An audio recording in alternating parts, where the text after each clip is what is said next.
क्या आपने नोटिस किया है कि आजकल हर कोई एआई के बारे में बात कर रहा है? आर्टिफिशियल इंटेलिजेंस यह हर जगह है, हमारे फोन में, हमारी कारों में और यहां तक कि हमारी नौकरियों में भी। यह सिर्फ एक नई टेक्नोलॉजी नहीं है, यह एक बहुत बड़ी गोल्ड रश बन गई है। कंपनियां एआई में बेहिसाब पैसा लगा रही हैं। सिर्फ 2024 में एआई में ग्लोबल कॉर्पोरेट इन्वेस्टमेंट $252.3 बिलियन तक पहुंच गया। यह 2014 के बाद से 13 गुना ज्यादा है। Amazon, गूगल, मेटा और माइक्रोसॉफ्ट जैसी बड़ी टेक कंपनियां इसमें सबसे आगे हैं। उन्होंने 2024 में रिकॉर्ड $320 बिलियन लगाए, ज्यादातर बड़े डेटा सेंटर बनाने के लिए जिनकी एआई को सीखने और बढ़ने के लिए जरूरत होती है।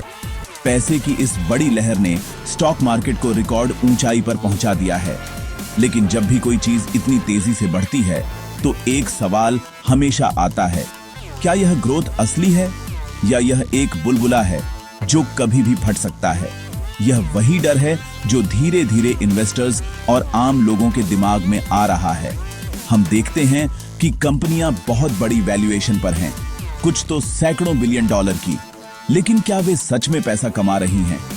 नास्डक, जो इन टेक कंपनियों से भरा है, अप्रैल 2025 में अपने निचले स्तर से 50% से ज्यादा बढ़ गया, लेकिन फिर नवंबर 2025 में सिर्फ 5% की गिरावट मार्केट की रीढ़ की हड्डी में सिहरन पैदा करने के लिए काफी थी। इससे हर किसी ने पूछा, क्या हम ठोस जमीन पर खड़े हैं या यह ताश का घर है? यह डर कहीं से नहीं आ रहा है। यह एक आसान बुनियादी सवाल में टिका है। प्रॉफिट कहां है? ओपन एआई को ही ले लीजिए, जिसने चैट जीपीटी बनाया है। इसकी वैल्यूएशन लगभग $500 बिलियन है। यह एक बहुत बड़ा नंबर है, लेकिन यहां कैच है, कंपनी हर साल अरबों डॉलर का नुकसान झेल रही है।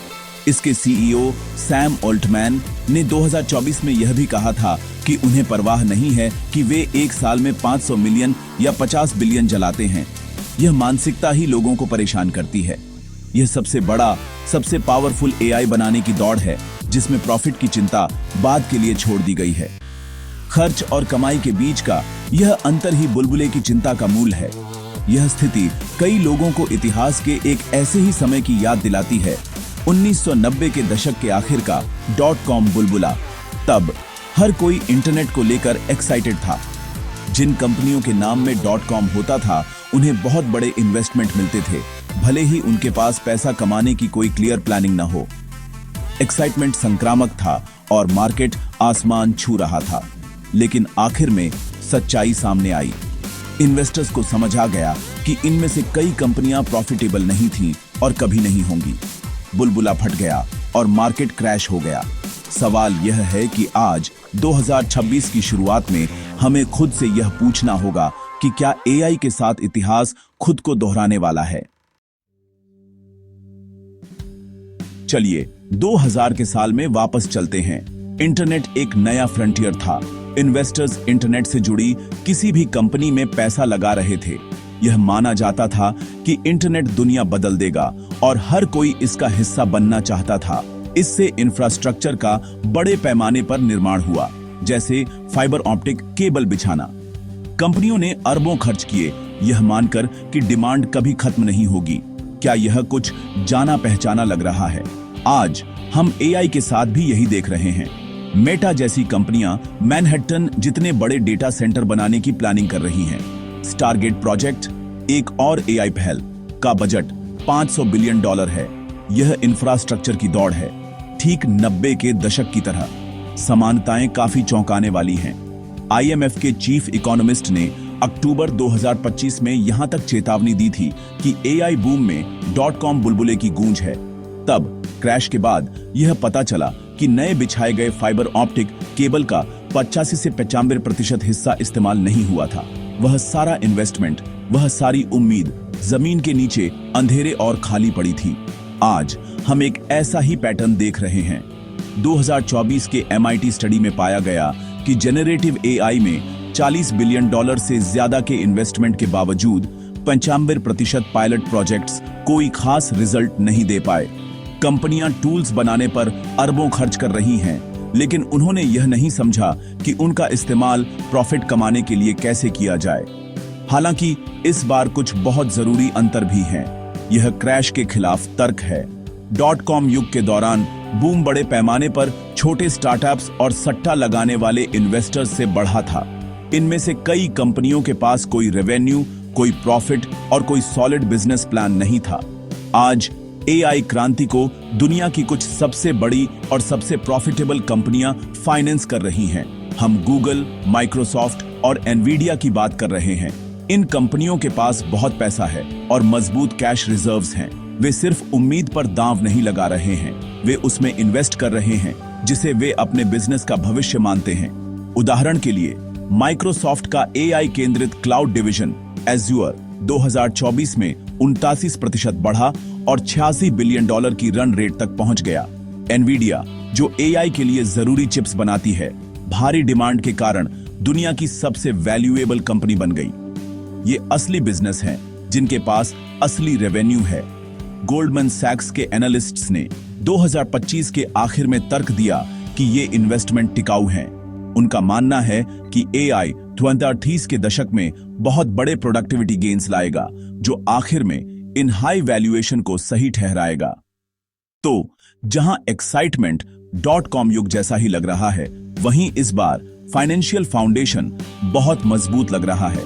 प्लेयर्स छोटे सट्टा लगाने वाले स्टार्टअप्स नहीं, बल्कि स्थापित दिग्गज हैं। किसी बुलबुले का सबसे बड़ा रेड फ्लैग तब होता है जब किसी कंपनी की स्टॉक मार्केट वैल्यू या वैल्यूएशन उसकी असल कमाई से पूरी तरह अलग हो जाती है। इसे एक आसान उदाहरण से समझते हैं। मान लीजिए आपकी एक छोटी सी दुकान है जो हर साल 1 लाख रुपए का प्रॉफिट कमाती है। इसके आधार पर कोई आपको आपकी दुकान 10 लाख रुपए में खरीदने की पेशकश कर सकता है। यह उसकी वैल्यूएशन है। लेकिन क्या होगा अगर कोई आपको 1 करोड़ रुपए में खरीदने की पेशकश करे? यह सुनने में तो बहुत अच्छा लगता है, लेकिन यह हकीकत से जुड़ा नहीं है। एआई सेक्टर में यही हो रहा है। कंपनियों को फ्यूचर के वादों के आधार पर खगोलीय आंकड़ों पर वैल्यू किया जा रहा है, न कि मौजूदा प्रॉफिट पर। आइए नंबर्स देखें। पिछले 2 सालों में 5 बड़ी टेक कंपनियों माइक्रोसॉफ्ट, मेटा, टेस्ला, अमेज़न और गूगल ने एआई इंफ्रास्ट्रक्चर में कुल मिलाकर लगभग $560 बिलियन का इन्वेस्टमेंट किया। यह एक बहुत बड़ी रकम है। अब उसी पीरियड में उन्होंने एआई से कितना रेवेन्यू जनरेट किया? सिर्फ $35 बिलियन। इन्वेस्टमेंट और रेवेन्यू के बीच का यह बड़ा अंतर ही समस्या का मूल है। ओपन एआई, जिसकी वैल्यू $500 बिलियन है, का रेवेन्यू 20 बिलियन होने का अनुमान है, लेकिन यह अभी भी अरबों का नुकसान झेल रही है क्योंकि इसकी लागत बहुत ज्यादा है। यह 10 रुपए कमाने के लिए 100 रुपए खर्च करने और सबको यह बताने जैसा है कि आपके पास एक बढ़िया बिजनेस मॉडल है। यह डिस्कनेक्ट एक खतरनाक सिचुएशन पैदा करता है। यह म्यूजिकल चेयर्स के गेम जैसा है। जब तक म्यूजिक बज रहा है, मतलब जब तक नए इन्वेस्टर्स ज्यादा वैल्यूएशन पर पैसा लगाने के लिए तैयार हैं, तब तक हर कोई खुश है। लेकिन जब म्यूजिक बंद हो जाता है तो क्या होता है? जब इन्वेस्टर्स असल प्रॉफिट मांगना शुरू करते हैं तो क्या होता है? तब बुलबुला फट जाता है। हम कुछ रिस्की फाइनेंशियल बिहेवियर भी देख रहे हैं। मार्जिन डेट, जो लोग स्टॉक में इन्वेस्ट करने के लिए उधार लेते हैं, सितंबर 2025 में रिकॉर्ड $1.1 ट्रिलियन तक पहुंच गया। इसका मतलब है कि अगर मार्केट गिरता है तो नुकसान बहुत बहुत ज्यादा होगा। इसके अलावा सर्कुलर फाइनेंसिंग को लेकर भी चिंताएं हैं। यह वह है जहां बड़ी एआई कंपनियां एक दूसरे में इन्वेस्ट करती हैं। उदाहरण के लिए एनवीडिया ने ओपन एआई में $100 बिलियन तक इन्वेस्ट करने की प्लानिंग की घोषणा की, जिसने बदले में एनवीडिया की चिप्स खरीदने की कमिटमेंट की है। यह ग्रोथ का भ्रम पैदा कर सकता है और वैल्यूएशन को आर्टिफिशियली बढ़ा सकता है। यह इकोसिस्टम को जितना वह असल में है उससे ज्यादा हेल्दी दिखाता है। यह दोस्तों के एक ग्रुप जैसा है जो एक दूसरे को पैसा उधार दे रहे हैं ताकि यह लगे कि वे सभी अमीर हैं। 2025 के आखिर के एक सर्वे में दिखाया गया कि 45% ग्लोबल फंड मैनेजर्स का मानना है कि एक एआई बुलबुला मौजूद है। वे इस डिस्कनेक्ट को देखते हैं और चिंतित हैं। तो अगर यह बुलबुला फट गया तो क्या होगा? इसका असर बहुत बुरा हो सकता है। आईएमएफ की पूर्व चीफ इकोनॉमिस्ट गीता गोपीनाथ ने अनुमान लगाया था कि .com क्रैश के पैमाने का क्रैश अमेरिकी घरों की लगभग $20 ट्रिलियन की दौलत को मिटा सकता है। इसे समझने के लिए यह पूरे यूएस जीडीपी का लगभग 70% है। यह विदेशी इन्वेस्टर्स के लिए भी $15 ट्रिलियन से ज्यादा मिटा देगा। जब .com बुलबुला फटा तो इसने हल्की मंदी पैदा की, लेकिन एक्सपर्ट्स चेतावनी देते हैं कि आज हाई डेट और ट्रेड टेंशन के कारण ग्लोबल इकोनॉमी बहुत ज्यादा नाजुक स्थिति में है। स्टॉक मार्केट में 20 से 30% की गिरावट आसानी से अमेरिका को मध्यम मंदी में धकेल सकती है, जिसके असर दुनिया भर में महसूस किए जाएंगे। आम लोगों के लिए इसका असर दो तरह से होगा। पहला, स्टॉक मार्केट में इन्वेस्ट करने वाले किसी भी व्यक्ति को, चाहे सीधे या म्यूचुअल फंड और पेंशन के जरिए, अपनी बचत का वैल्यू तेजी से गिरता हुआ दिखाई देगा। सालों से लोगों ने जो दौलत बनाई है वह कुछ ही महीनों में गायब हो सकती है। दूसरा, नौकरियों पर खतरा है। जब कंपनियों को बहुत ज्यादा नुकसान होता है और उनके स्टॉक की कीमतें गिरती हैं, तो उन्हें लागत कम करने के लिए मजबूर होना पड़ता है। इसका मतलब लगभग हमेशा छंटनी होती है। हमें बड़े पैमाने पर छंटनी देखने को मिलेगी, न केवल टेक सेक्टर में बल्कि उससे जुड़े कई इंडस्ट्रीज में भी। एआई द्वारा नई नौकरियां पैदा करने का सपना मंदी के कारण होने वाले बुरे सपने में बदल जाएगा। तो हम जनवरी 2026 में एक मोड़ पर खड़े हैं।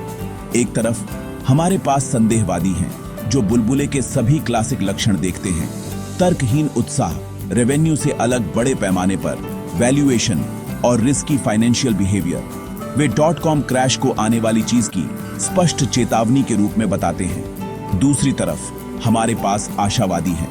उनका तर्क है कि इस बार अलग है। इन्वेस्टमेंट मजबूत, प्रॉफिटेबल कंपनियों द्वारा किए जा रहे हैं। उनका मानना है कि एआई अभूतपूर्व प्रोडक्टिविटी ग्रोथ को अनलॉक करेगा, जिससे मौजूदा खर्च सही ठहराया जाएगा। वे इसे बुलबुला नहीं बल्कि अगली औद्योगिक क्रांति की नींव मानते हैं। मेरा फाइनल टेक क्या है? सच्चाई, जैसा कि अक्सर होता है, शायद बीच में ही कहीं है। क्या एक बुलबुला है? हाँ, एआई मार्केट के कुछ हिस्से निश्चित रूप से फ्रॉथी और ओवर वैल्यूड हैं। एक करेक्शन न केवल संभव है बल्कि इसकी संभावना भी है। कुछ कंपनियां, खासकर वे जिनके पास ओपन एआई की तरह कुछ साल पहले प्रॉफिटेबिलिटी का कोई रास्ता नहीं था, मंदी में शायद जिंदा न रह पाए। हालांकि 2000 के .com क्रैश के पैमाने का पूरा क्रैश कम संभावित लगता है। अंडरलाइंग टेक्नोलॉजी असली और ट्रांसफॉर्मेटिव है और प्रमुख प्लेयर्स फाइनेंशियली मजबूत हैं। मेरी सलाह, घबराएं नहीं, लेकिन सावधान रहें। समझें कि हाई रिवॉर्ड्स हमेशा हाई रिस्क के साथ आते हैं। एआई की यात्रा उबड़ खाबड़ होगी, जिसमें यूपीएस एंड डाउन्स होंगे। कुंजी है सूचित रहना और सवारी के लिए तैयार रहना।